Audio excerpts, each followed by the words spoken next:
والمضطهدين طبقيا.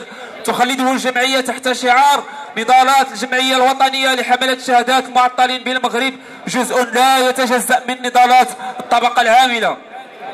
أيتها العاملات، أيها العمال، أيتها الرفيقات، أيها الرفاق، إن الجمعية الوطنية لحملة الشهادات المعطلين بالمغرب قد نالت حظها الأوفر من كل أنواع التنكيل، القمع، الاعتقالات، الاغتيالات، المحاكمات السورية بكل من فروع التنسيق الإقليمي الحسيمة، بن قرير، زاقورة، القنيطرة، الناظور، سيدي إفني، طاطا، وكذا عضو المكتب التنفيذي الذهبي الرفيق الذهبي الوشاشحة. بالرغم من هذه المحاولات البائدة التي تروم ضرب إطارنا العتيد، لا زال يشكل شوكة في حلق كل المتكالبين على الأصوات الحرة المناضلة. كما نحيي النضالات البطولية التي تخوضها الفروع والتنسيقات الإقليمية الجهوية، وكذا انخراطها في المعارك الوطنية التي خاضتها الجمعية الوطنية.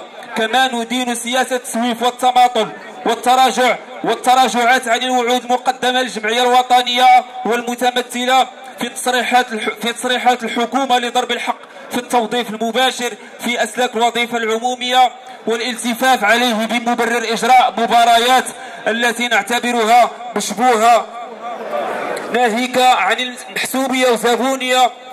أيتها العاملات، أيها العمال، أيتها الرفيقات، أيها الرفاق، إننا لا نواجه قدرا محتوما، بل سياسات واعية ممنهجة تخدم مصالح الإمبريالية والشرذمة من المتطفلين. لذا ندعو الجميع توحيد النضال من أجل تحصين وانتزاع المزيد من المكتسبات على جميع المستويات.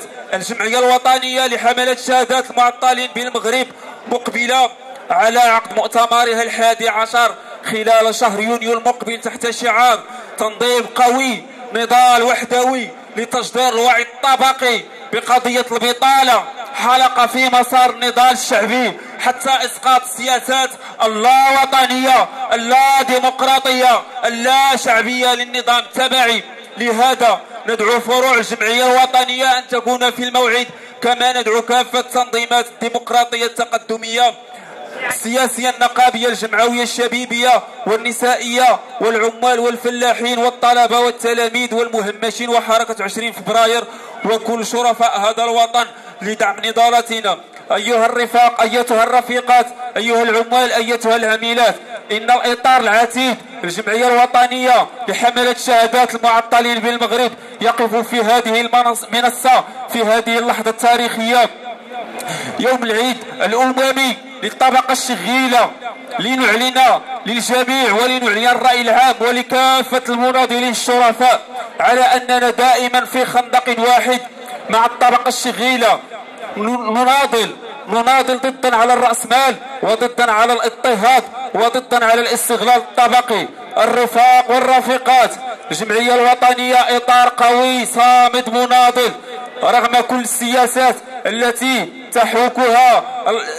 تحوكها الدولة المغربية في شخص العمالات وفي شخص السلطات المحلية وفي شخص المجالس البلدية والمنتخبة.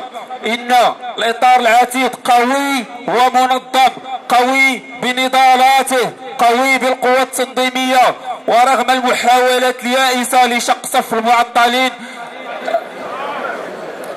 الرفاق والرفيقات، دمتم للنضال أوفياء. تحية نضالية.